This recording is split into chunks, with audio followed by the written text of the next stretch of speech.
Ko lagi ay long sleeves na t-shirt at faded na lonta. Pero noong makilala kita, nagbagong bigla ang aking timpla. Natutuwa ko na magpariban at mag-ahit ng kilay at least once a month. Hindi ko alam kung anong meron ka na sa akin ay nagpalambot ng bigla. Sinong mag-aakalang lalaki pala ang bibiyag sa tulad kong tigreng gala.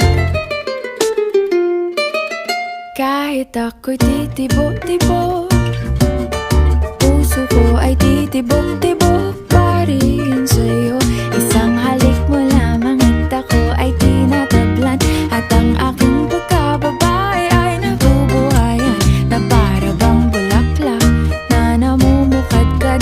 Dahil alaga mo sa dilig at katamtamang sikat ng araw-araw mong pag-ibig sa aking buhay.